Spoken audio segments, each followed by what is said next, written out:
Telema tolobela mboka Ole tosura babimisa na poasa. Badepite tovotaki bazo salarien. Bazo salarien. Tokende na funa bazo salarien. Bazo salarien. Tokotolega na mwamba bazo salarien. Bazo salarien. Tokende lukunga bazo salarien. Bazo salarien. Na baboko kuna dibembe bazo salarien. Bazo salarien. Atoto mwana changu bazo salarien. Bazo salarien. Bazo salarien. Bazo salarien. Alakola ni molili bazo salarien. Bazo salarien. Kulune paye bazo salarien. Bazo salarien. Alabalengani na mama bazo salarien. Bazo salarien. Kola ni wapi bazo salarien. Bazo salarien. Mbote na bino nyonso tata mokonza mboka auti kosala point de presse moko ya munene kuna na Goma esika zali ko sa résider mikolo yo na makamwa beti batuni sur la salaire na ye réponse ne bozo na plateau oyo masolo etali ya ba JP ya ba député bokolanda ngo pesusu na émission na biso lelo réponse à tata mokonza mboka lisolo ba vaccin pona nini azali ki vacciner te boyo kango pesusu lelo zwabi loko e obetama bilo ebetama na ministre non na ministère plutôt intérieur tout moni bande komo basali grève mais avant tout le bango na banzi to la vidéo wana ezali filmé par ande on a biso John Lungila de to talango entre avant cela to robeta pe sous lisolo ya makambu o Italie indépendance na biso na bitumo lo mumba bunda ki na mboko oyo Kabila arité nini to lo baga ba président mi balé mikolo Kabila arité nini arrêta ki nini plutôt Félix Tshisekedi Fachi Beton yepe arrêté nini de to robeta lelo nazana ba invité na plateau l'habitué du plateau c'est de Tibin Boni ça ne va pas nini susu toi na passe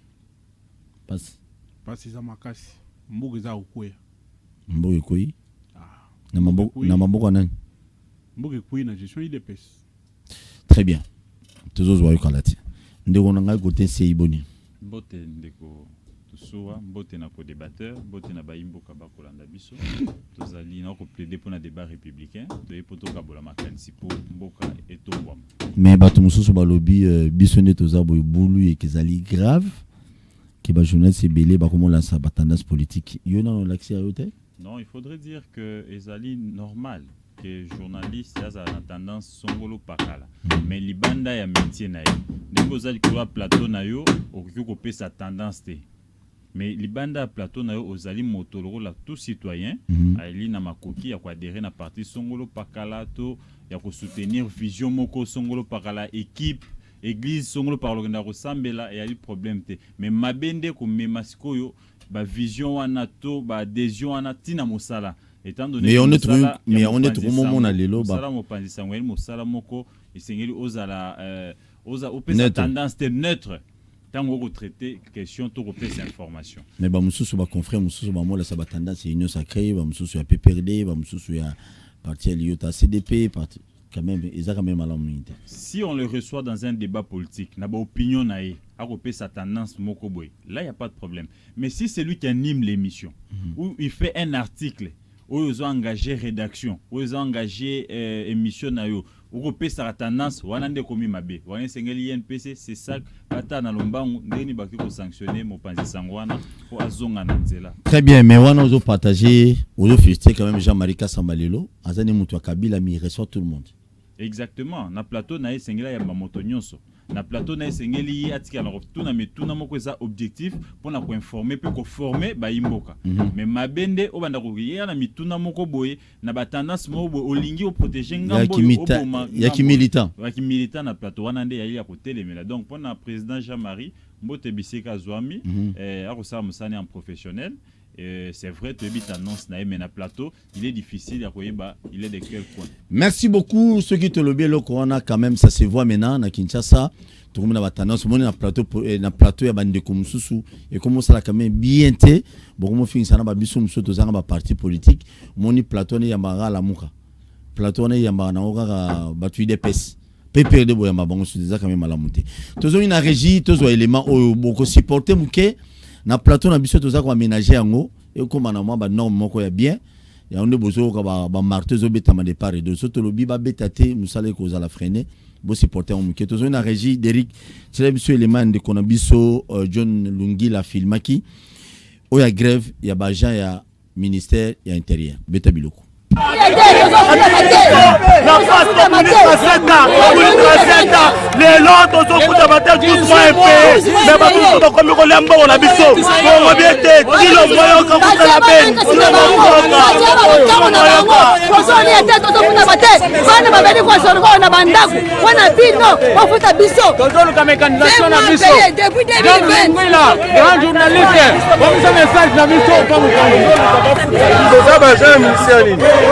Ministère de l'Intérieur, direction de protection civile, sapeur-pompier. Parti au pouvoir.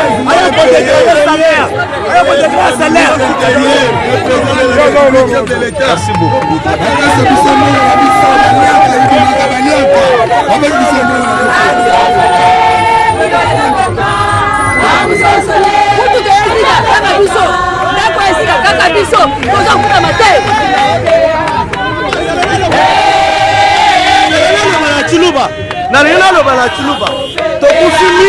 Pouvoir, oui. C'est ça le moment pour travailler. Il faut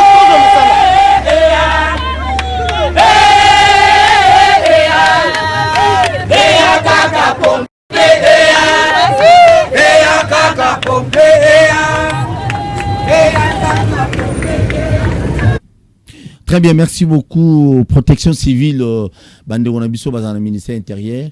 Déjà boulu et kezali babi bazo futa maté mais quand bato ka na tout monde ba mi kolele ki na stade de Martyr basaki belé basali mpena na carnaval moi munena mais je ne sais pas ba futa maté pourquoi gosse c'est tant on monde bato ba futa maté et ça lui ndé non mais na lobarango mokolo ete mboka yali na arrêt mboka eloko moko te kotambola kaka bandeko wana te infirmier ba oti grève awa ba médecin pe ba otaki grève awa ndeto so no boye na RVR kuna ba ko menacer ba kende grève na secteur nyonso mboka ya ko telema justice n'en parlons même pas donc eloko moko te kotambola donc oyo to kosenga na ba yimboka ba konzi ba ko komitia na musala ba longwa na ba confort ba komi komi pesa pas bongisa ba conditions de vie ya ba yimboka.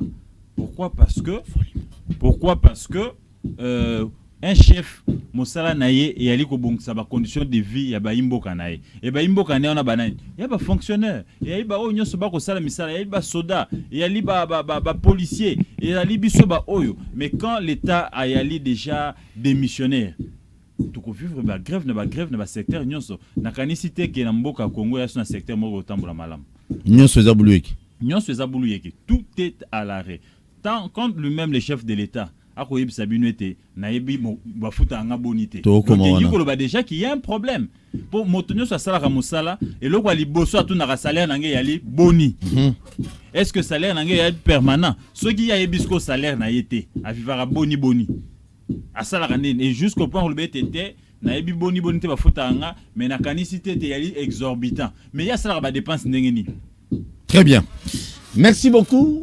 Grève na ministère intérieur je crois na bebisike belé na entreprise belé à l'état to na ba ministère musubulu équipe zali wana to ko ignorer en oté to lo bateka lelo bato ministère intérieur babimi lelo ndeto ça un problème mais il faut que l'état congolais vous trouvez les bandes de solutions à une bonne chose. C'est Tibin pour tout côté na muzindo makamo italien indépendance en bon on a besoin tant on a déjà bande de ko ya ministère intérieur bazo lela déjà boy et ça le ndeni comme un citoyen congolais maman PPRD aux êtes. Non mais c'est un citoyen congolais comme un citoyen congolais sont des un citoyen congolais j'ai choisi les PPRD comme parti politique. On les a fouillé à gestion de paix. Na moment na bino gestion non combattre na moment na biso pour tout ça soyons quand même logiques envers nous-mêmes dans la gestion ya tâtonnement 12 mois impayé batouana lelo pesanga exemple ya domaine moko ya vie nationale o ezotambola est-ce que grève ezalité ba mort ke grévé ba boy bibemi ba infirmier ba grévé ba tonka ta hôpital ba kufi ba médecin ba grévé grève ça partout les lots. Na RVA on a besoin grève partout. Grève ça partout parce que le pays est très mal géré du sommet jusqu'à la base. Nini? Du sommet jusqu'à na C. Papa tango loba sommet, on est pas sommet ni le nozo loba. pays est très mal géré du sommet jusqu'à la base. Mbokeza ko kufa, si les gens grèvent, si les gens sont en train de réclamer parce que la situation sociale est catastrophique. Mboke comme une gestion à double vitesse. Ils ont ba bazo lia malamu, ils ont ba bazo mela malamu, salaire même le minimum à salaire bazo souté. Prime ya mukie bazo souté. Tozo mituna. Mbongo DG azo sala. Mbongo FPI azo sala. Ezo kende wapi. Pour le projet, il y a quelqu'un qui s'est menti. Tu les gelou, 0. 100 jours, 0. Tu les gelou, je salue ma papa. Non, ils ont wapi. Ils ont salé. Projet, ils tu vois là, ils ont photo. Ville ya Sikala Maluku, tozo zelango. Ville Egoya. Beta biloko ya. Ville ya Sikala Maluku. Ezalité. Ba prometa ki biso passeport au Rokita. Passeport au Rokita te. O Rokita te. S'il vous plaît. Yo somo da passeport na $9. Yo. Mkonza va passeport. Rina uzo da passeport na $99. Derek, yo passeport no zai osome. Na lobi yo mkonza va passeport. Okena déjà ozo passeport na $99. Meda osome passeport na $99. Ba prometa ki biso ba billet d'avion zo kita. Tilelo. Na zolo kwa mutu akena manyema na $120 ou $75. Aïe nga billet d'avion sombaki. Trop de promesses, trop de lokuta. Mais tango zo kosaka. Population a lembi ba promesse. Très bien, merci beaucoup. Population community, mon balou a joué moi si na fiançailles 15 ans. Promesse, réalisation zoyate. Merci na nazo promettre. Ngolo ba pona passeport équité. Non, merci. OK, très bien. Tokena nous avons to bana kamboya point de presse ba réponse à chef de l'état et pas ba confrère na biso nyonso bazala ki na point de presse on na Goma. 61 ans, il y a indépendance. Yamboka Nabiso. Serge Tibin, je commence avec toi. Et nous sur le plan politique. Surtout, Tali Lit, il y a Lumumba. Kabila Salisugi, 20 ans, il y a géré Congo. Et le Konini, Oya Malamu, Oyo, Tozo Tanga, Tozo Wanaba Histoire, il y a Lumumba. Parmi Babitumbanae, O Kabila, Apika Kiatamuke. Merci beaucoup, Paul Toussoua. Je crois qu'ils ont une bonne page à histoire. Malgré que le peuple souffre davantage aujourd'hui, il est mieux que nous puissions rappeler. Lumumba était un panafricaniste, un nationaliste. Lumumba mettait en avant les intérêts du Congo. Avant Nyonso, avant l'intérêt, il voyait le Congo. Il s'est battu pour le Congo. Lumumba, c'est quelqu'un qui s'est battu dans ba compagnon na mususu ba kufa. Na ba congolais mususu ba komoto yebite. Ba Okito, ba polo et tout ça pour que nous puissions avoir l'indépendance. Mais la plus grande bataille à Lumumba, c'était la balkanisation. Lumumba s'est battu bec et ongle pour que balkanisation sur toutes ses formes éthique à la causalité. Et puis par rapport à message journal, il a averti cette jeunesse Kouya. Il a dit, le plan était déjà établi. Tout a été déjà fait. La balkanisation du Congo, c'est demain. Il était en train d'alerter Nabiso que les Blancs ont déjà un plan. Ils ont déjà établi Babylone na bango. Yango yokaka, no ezala ba carte mususu, go mekena na Rwanda. Ba carte onezali. So keina ba lobby, ya ba multinational na ba to mususu balinga Congo te, ba sala ba carte belé o ba emieta mboka na biso. Kabila Joseph a puisé dans les idées Lumumba. La lutte contre les impérialistes et la lutte contre la balkanisation de notre pays. On a biloko bi balé Kabila a tiré en application jusqu'à ce qu'à l'on a pouvoir le lo IDPS à Tekimboka. On peut par exemple. On demande à Kabila, un président français vient ici, Namboka Nabiso. Il dit à Kabila, les minéraux, la richesse du Congo, il faut partager dans les pays voisins. C'est-à-dire, Sarkozy a dit à Kabila que il faut que soit minéraux pour ça dans la mboka la bino. Bon kabola rango. Na ba voisin Kabila a refusé. Basuki wanate. Ils ont dit à Kabila soki au longoli code minier à Kala. Au code minier à Sika. Oh ils ont pris ça avantage kita na Congo, na Congolais, na peuple autochtone. Kabila a refusé, a publié le code minier. Bah, si Kabila, il y avait une loi sur la sous-traitance dans le cannabis. Loi n'est acquis plus en faveur des étrangers. Surtout dans le domaine, un Congolais ne pouvait pas avoir une sous-traitance en matière. Kabila, cette loi doit tomber. Bah, multinational, bah, Tobo Keli Kabila, bah, yati, ah, on a parlé de la nation. Bah, si c'est publié comme la loi, Togo Bomayo. Kabila, oui. Ce qui n'a pas koufa, pour le bonheur, il y a des Congolais. Que la loi est le cas. Même si je ne suis pas président, que mon soleil contre la mboka, je suis prêt. Kabila a publié ces deux lois. Mais ma kamouya passe na tina. Comme la Kabila va mingité. L'État français et la fameuse communauté internationale. Nous avons des grands gisements à pétrole. N'a pas qu'à Virunga. Les Français se sont mobilisés dans la communauté internationale. Si Kabila, il faut to panza park ya Virunga. To exploiter Total, société Total, et va exploiter le gisement wana n'a pas qu'à vivre to bon écosystème to bon mama wana nous na faune na flore wana. Kabila a refusé au nom il y a lutte contre les impérialistes, au nom il y a nationalisme. Voilà Kabila Joseph batu ba ngwe belete beta biloko. Troisième dossier à Tinana ya Motuya. Oh lelo IDP ça ko céder. Basengaki na Kabila. Lobala mama Kabila na tika IDP skali. Mais nous avons un exemple parce que bango pas déjà au CD. Basengi na Kabila, communauté internationale. Na lobby mo ba pays Afrique du Nord. Parce que moni ba pays on a ko bazaka ta désert. Problème na bango lelo mai vie réchauffement climatique désert na ba mai o bazaki na ngone comme okauka. Ba comme na difficulté ya bilanga. Bah, comme la difficulté à élevage, comme la difficulté, bah, on va vivre en cas de désert. On a dit, bah, pays wana, bah, salut lobby, bah, money, bah, multinational, bah, money communauté internationale, bah, c'est n'est pas à Kabila. Bah, zouama ya fleuve Congo, na ya rivière Ubangi, bah, créer canal moko, bah, matissa mai wana ti, et que ne tchad ti Égypte. Il a alimenté bah, mboka wana kuna. Kabila télémé la dossier wana. Mais lelo, ce dossier est sur la table des chefs de l'État. D'ailleurs, je rappelle qu'il y a une gestion à côté de l'Union africaine. Il faut décider. Mais connaissant la faiblesse de l'UDPS et du nouveau régime, ils vont céder. Ils ont déjà cédé par mon minerai. Contrat qui a signé na Kagame. Baba n'a exploité na mboka na biso. Ba ke na retraité en Rwanda. Non. Ils ont une forme de balkanisation. Comment voulez-vous? Rwanda a un producteur à Orte, n'a pas minéré moussouté.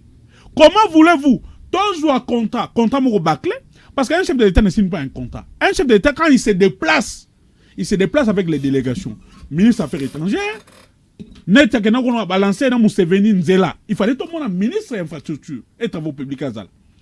Nenga ke kuna mama mine, il fallait tout le monde ministre à mine. Yenda ko signé na homologue né rwandais contrat. Na mis sur des chefs de l'État. Tout le monde y a monté. Maintenant, le contenu à contrat on est aligné. Tout ça monté. La procédure a été biaisée. Le contenu est bien monté. Et tu as si en 2024, tant que vous avez pouvoir te. Ba contrat on a mis sur Léoné va signer parce que les alliés en sous-bassement. Et Zali en violation à Mibeko Mukanabiso. Voilà les choses importantes. Oh, bataille juridique et politique que Kabila a menée.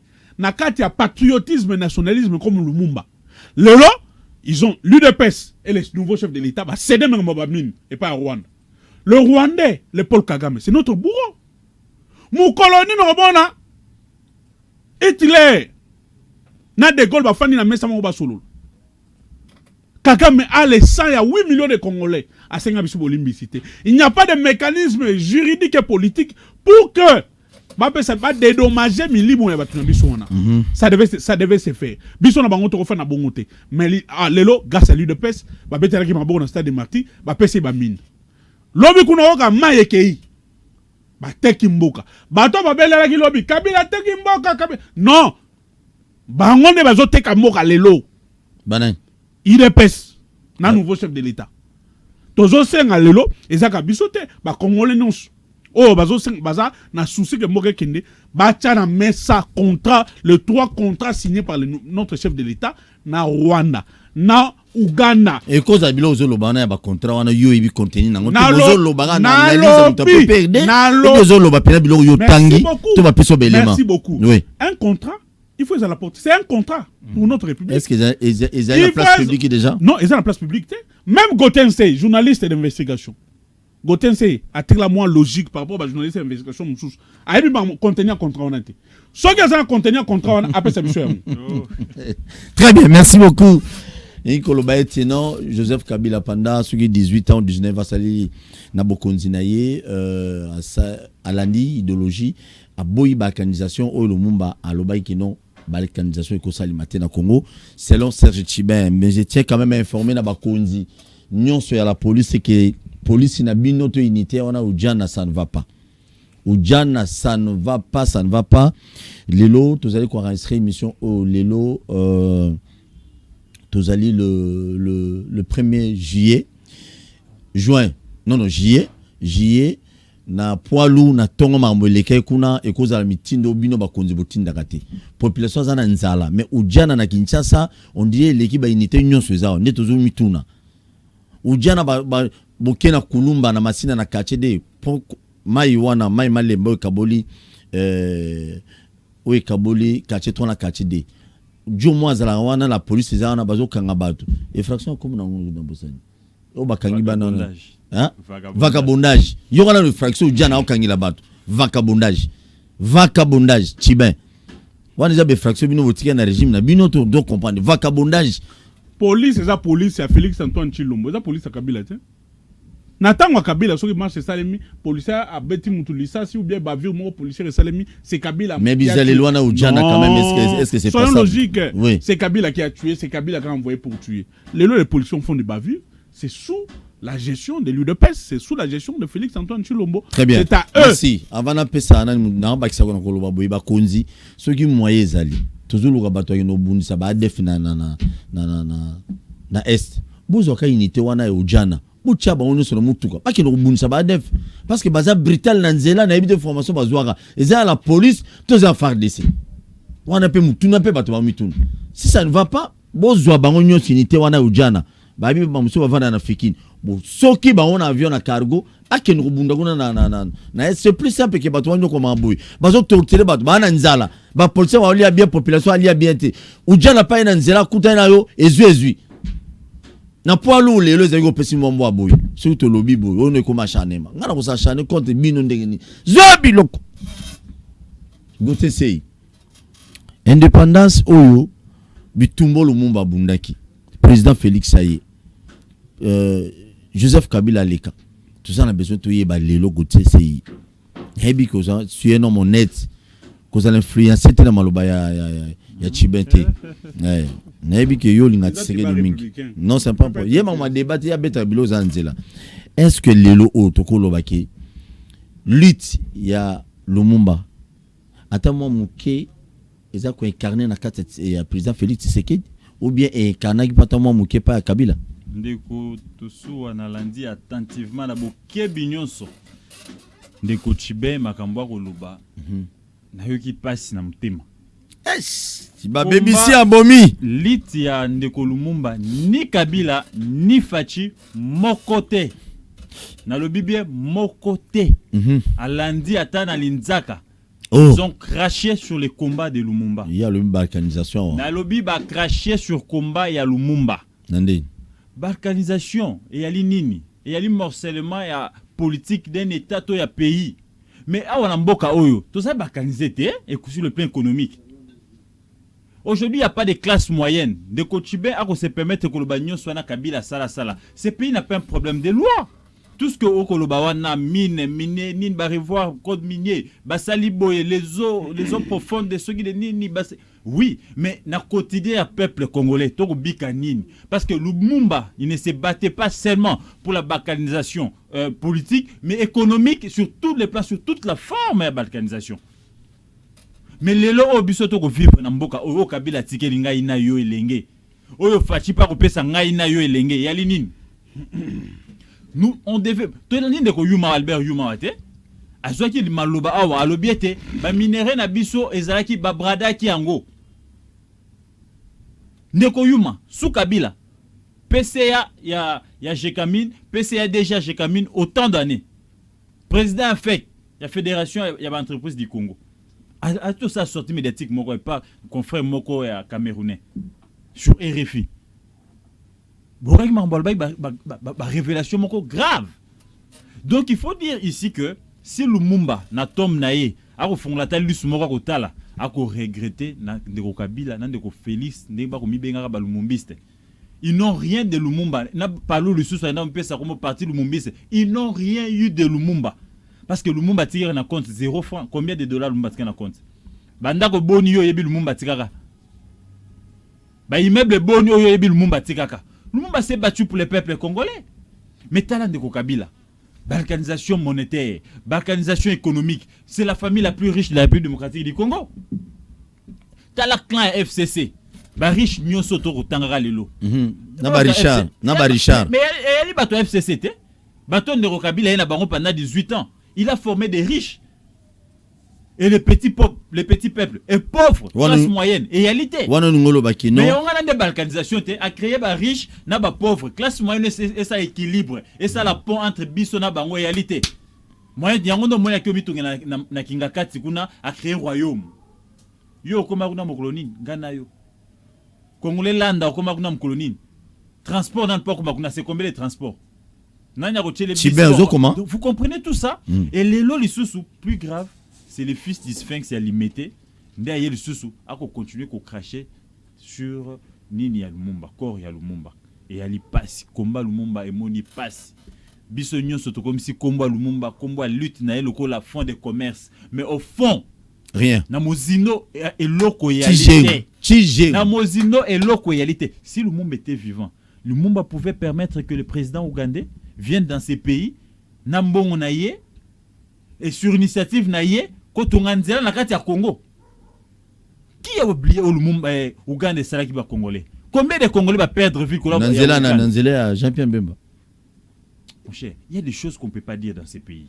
Mais Ndeko Félix Tshisekedi a reçu le président ougandais dans ces pays. Interroge l'histoire.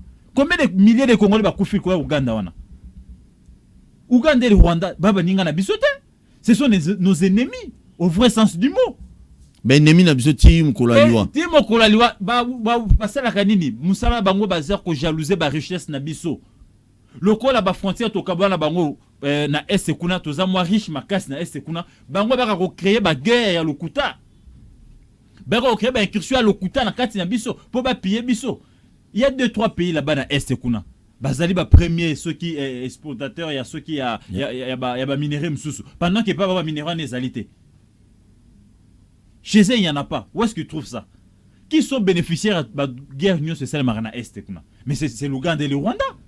Et Lumumba vivant, il peut accepter un projet et où tu as Ouganda,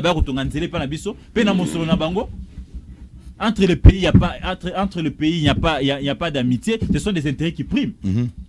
Si quoi, il y a un intérêt ni homme c'est vénère au et aujourd'hui c'est le Rwanda. Ben bien à Goma, on a signé d'accord comme tu viens de le dire. Top secret. Le rôle accord à FCC cache tout le ban arrêté. Tout le monde a révélé donc vous comprenez avec moi que ici Lumumba son combat babosani yango.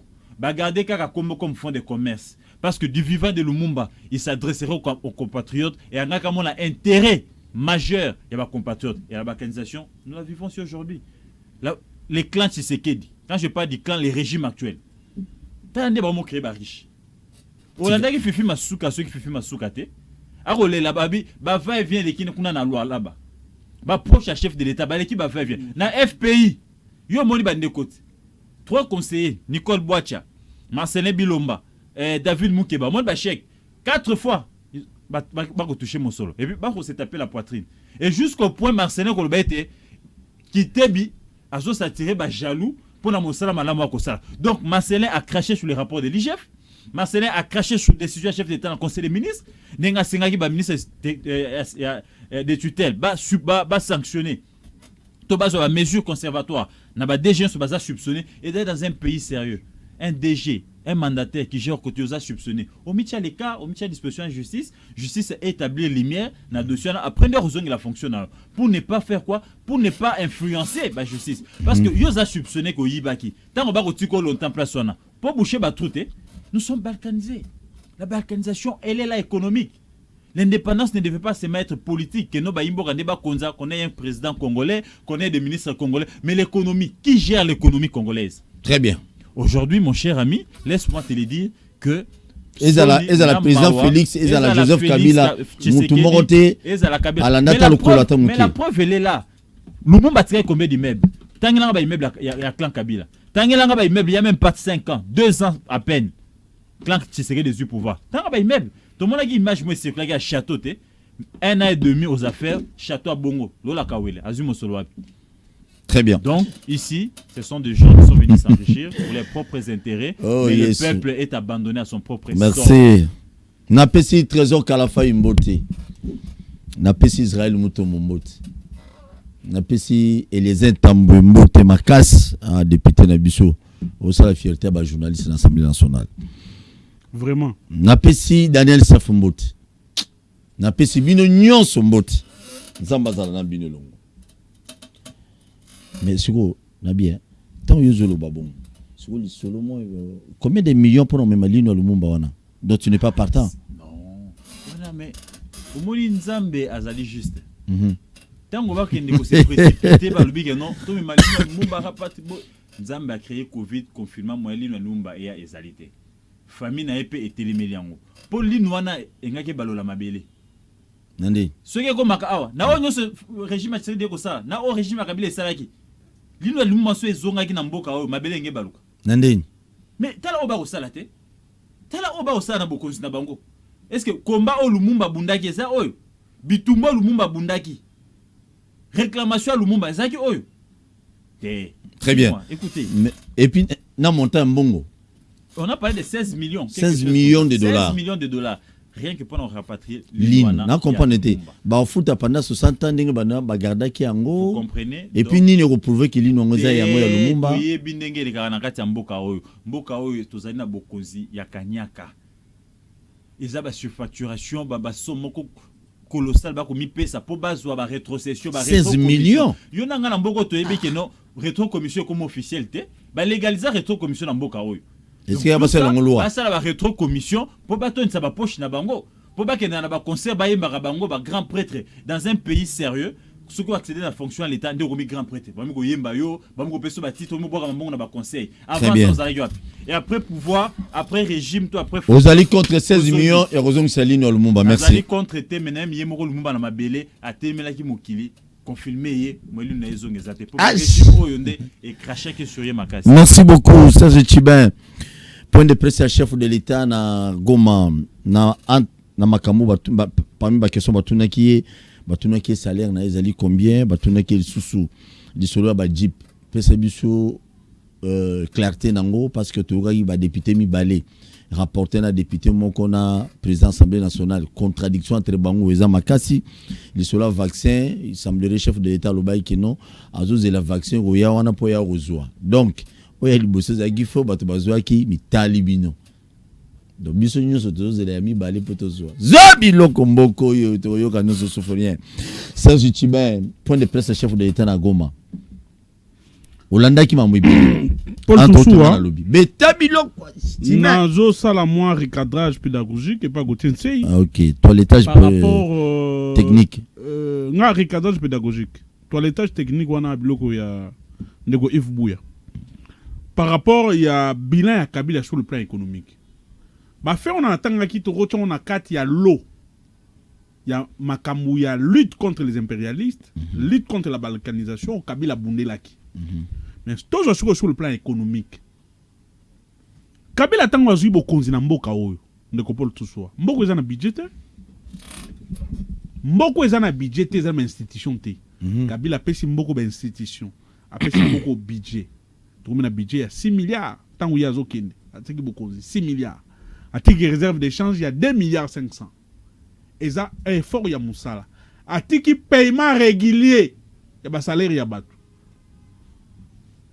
bien na entreprise mususu aboma ba entreprise non s'il vous plaît a créer ba société privée non ya l'état o lelo ba fingaki Transcorp ba taide pesa pour tumangu c'est sous Kabila qui a été créé le ba zo kumisa ba port privé za wapi ba port privé ça suis neuf kuna et ça différent cette notion ba taide pesa na ba na présence ba comprendre ka ngote il y a une différence entre port privé na port illégal. Port privé zali muto azali na mosolo na ye ake ko somba libongo. Ah bon mabongo ezali. Baramoto, ezali l'état. Non, togeto le baramoto. S'il vous plaît, oh, tout mabongo wana et bon famille politique no nyonso ba soma ba port privé no mikanda ni ba na ngolo. Paul Tuswa. Bete biloko chiba. Mani na famille politique dans un port privé. Oui bon. Donc, c'est un faux. Ils ont confondu. Kabila Jeannette. D'ailleurs, Mobali a Janine Mabunda za su PC na port privé moi il semblerait.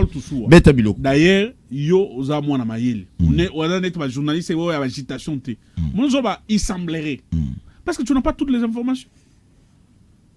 Je peux encore quoi dans il semblerait. Mais osui biloko. Oui, merci. Mais réalité, ils ont confondu précipitation et vitesse. Quand ils se sont rendus sur le terrain, ils ont vu que bateau na bazar ba konza ba port wana. Basa mikanda na bango ba futa ba taxe na l'état. Bazwane mayele. Ya mela muto onatra. Bazwane mayele. Toketo voler na makamuna yo. Beni ba ko relancer onatra. Donc Kabila atango azokende sur le plan économique, atiki une économie florissante à 2 chiffres. Tozalaki na économie moko dynamique. Bazo comprendre que l'économie ba Côte d'Ivoire na mamboka mususu. Kabila tango akei inflation ezali stabilisée. Inflation stabilisée. Ba prix ba denrées alimentaires biloko kolia stable sur le marché. C'est dans les soucis que population ali malamu. Mais tango ya jubo konzi. Kabila continue nyongo ya 15 milliards de dollars au Mbuta Zoa. Comme ils allaient à l'État. Kabila va quitter non, Mobutu zo bloqué ngai. Té. Kabila fouti nyongo ya 15 milliards pour atteindre le point d'achèvement. 15 milliards. La première ministre Mouzito. Pour atteindre le point d'achèvement, to si nyongo. Sur le plan économique. Inflation est dans 5000%. Inflation stabilisée.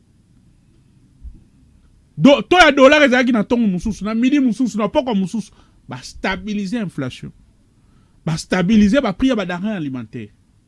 Économie na biso comme économie à 2 chiffres, c'est-à-dire impulsion sur le plan économique na dynamique nationale et c'est damaki bato pe ba yeko investir na mboka na biso et surtout comme santé to assainir climat d'affaires to salimi beko.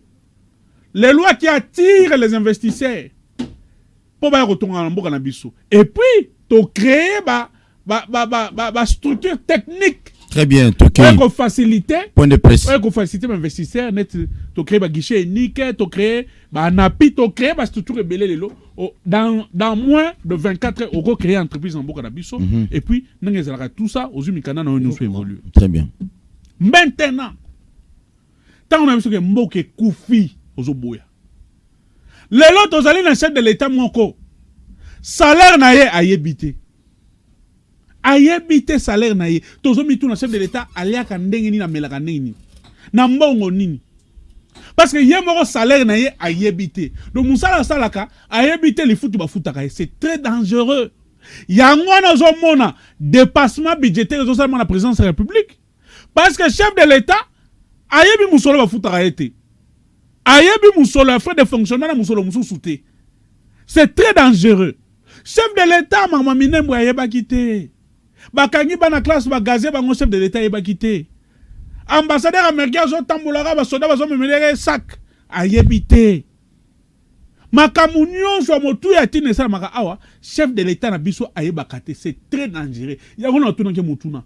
Makamou mboko to ko tuna nani président élu Martin Fayulu.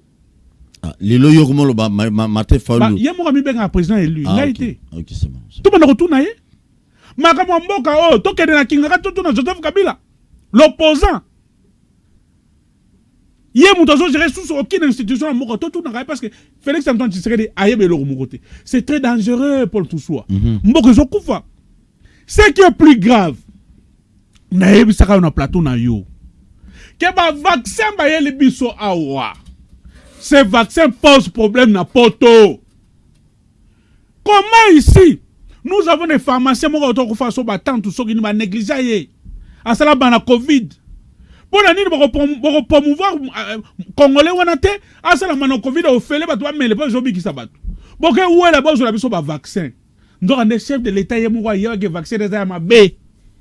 Qu'est-ce qui prouve qu'il y a Baki? Wa yeba ki pour lobby que il savait que ces vaccins là ils ma B.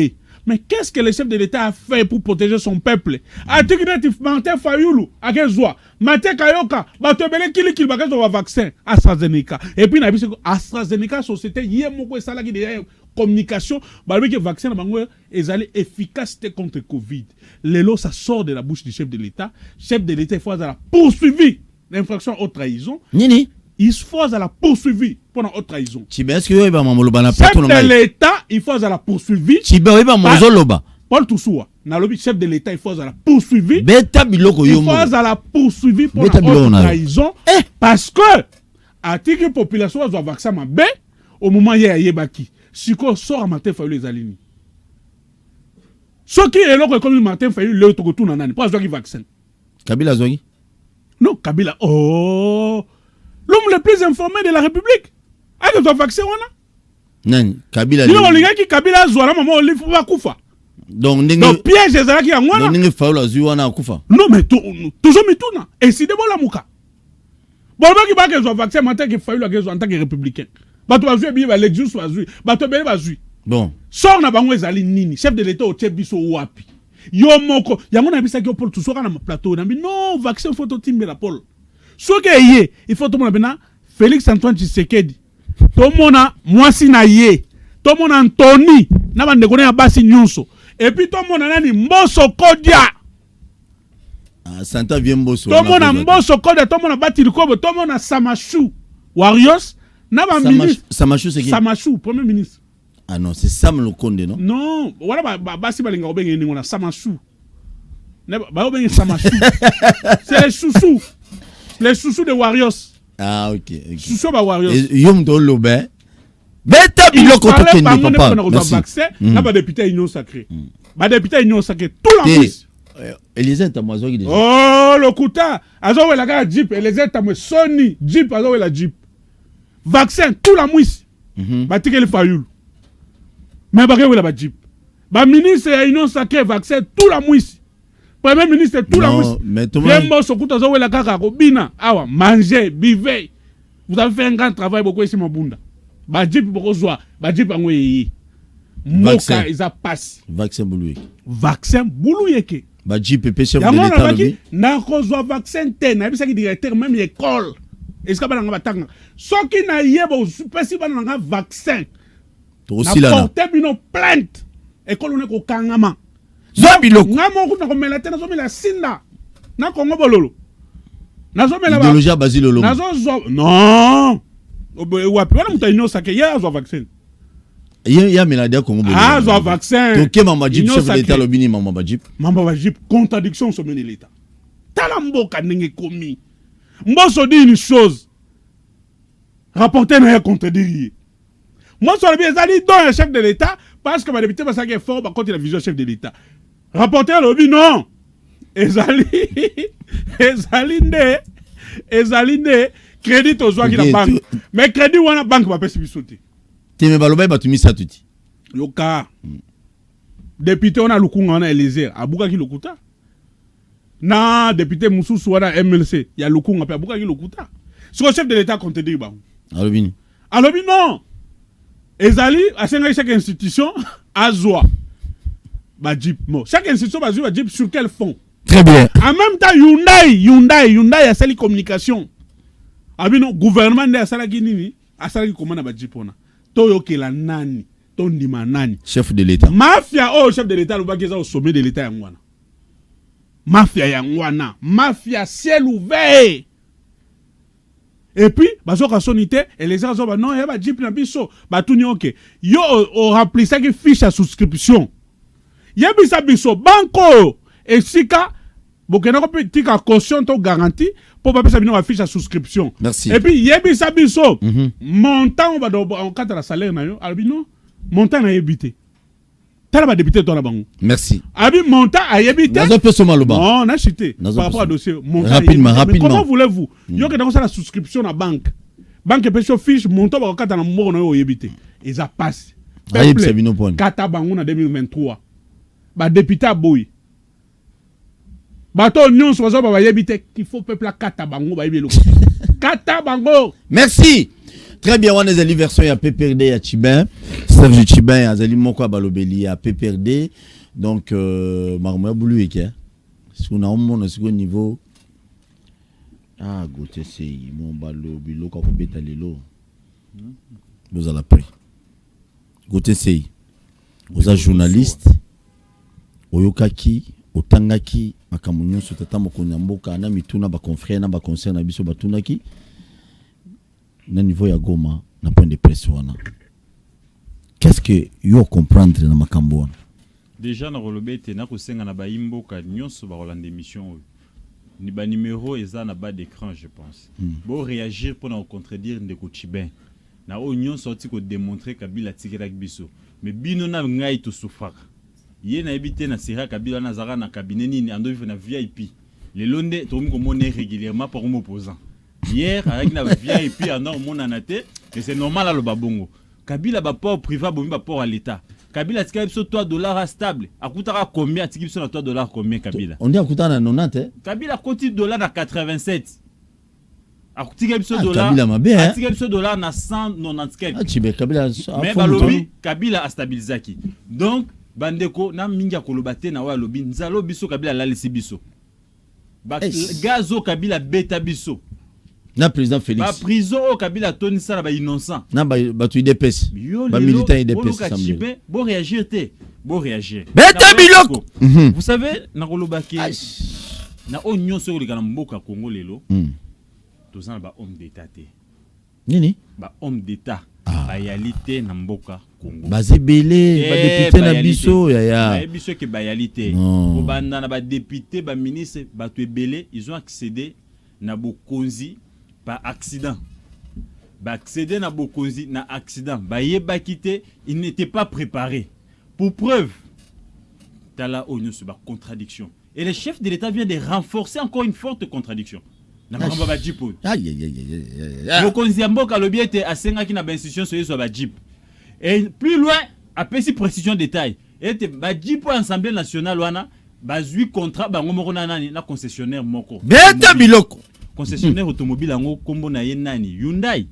OK, nga yaki na banque, na Freeland Bank. Ba futa banku na te, nga na kenda yekuna. Na moi ba entrer na nga kuna na landela député nini oyo, est-ce que bino nde bozwa ki caution banque moko te pour bazana Freeland afin d'habiter. Et les gars qui parlent bisoté, allez-y voir ailleurs. Tout ce que le chef a dit, Kobana Marumba vaccin, yé mutazali tata mobateli.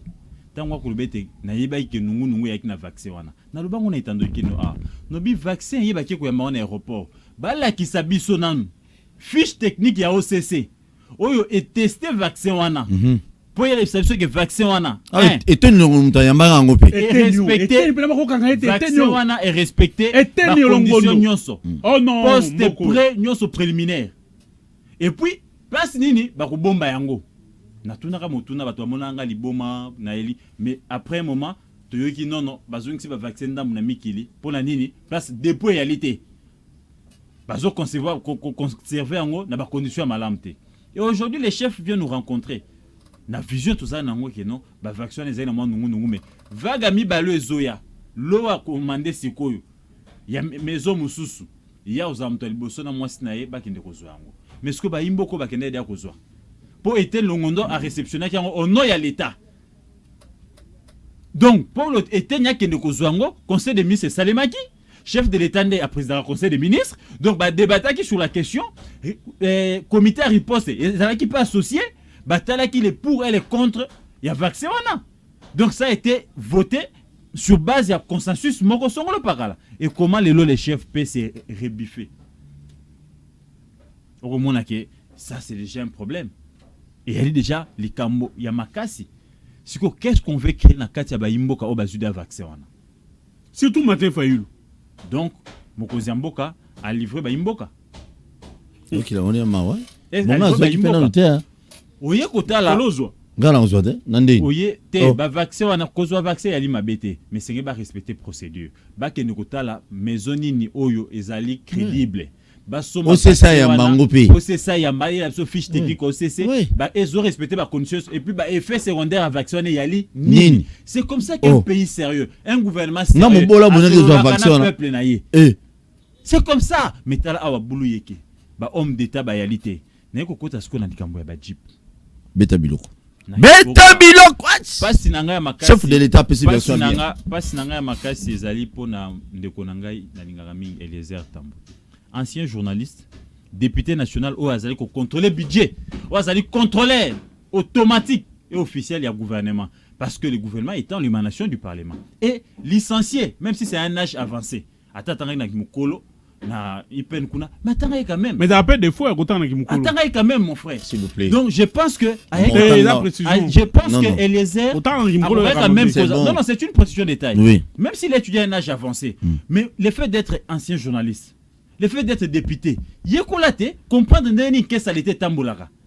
OK komi kote sana likamumoko et aussi à l'époque bando bengaye journaliste combattant. Combattant lelo likolo soupe andaka le bande de Daniel Safou. Jeep tala makambo mikolo. Contradiction sur contradiction. Alobi ya li prêt. OK, ton dimeli ya li prêt. Mais batuni le ya li prêt. Bakata bino monsolo boni habité bo ndo tuna bureau. On tatouait les airs. Sony. Yozwi nyongo nyongo pozo nyongo eloko boso tuna taux d'intérêt zali boni.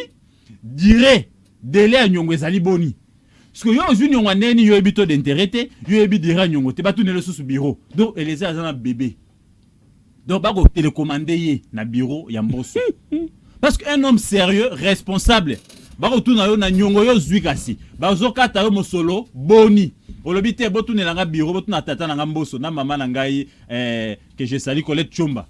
Bangonde bako yebsa ngibino combien bakata ngai. Mais tu es irresponsable monsieur. Et tu le dis à la place publique. Et demain tu vas revenir et pas ba imboka osenga mandat pour sauver bango. Kataye peuple kataye. Lobe obenga mwana kolo lopango. Mwana kolo lopango il est censé être bien informé. Kataye. Ay sabiso na banque nini. Oyo na banque nini oyo bango bakende ko zo après wana. Formulaire oyo remplissaki en kolonine. Est-ce que bazwa nyongo panange mbongo zali na caisse na yo? Mbongo zali na ndako. Mbongo c'est comment na ndako na mais yo qu'est-ce que kozwa nyongo? Ba dit PC komaki mais lui nous parle d'un prêt. Ah komona biso bana mike. Aujourd'hui, les rescapés à prison à Makala, qui hier le bureau Mabunda a fait jouer un jeu pour faire partir Jean-Marc Abound. Hier, bureau Mabunda LCG out. À qui n'a pas été endoqué? Kabound n'a pas de sa motion pour le budget à 7 millions. Les lopes on a attiré sympathie à Kabound, Bolunga Kabound a remis qu'on défendre Jeep. On a un Jeep de fonction. Depuis quand va député va Jeep à fonction. On a rapporté. On a Jean-Jacques Mamba.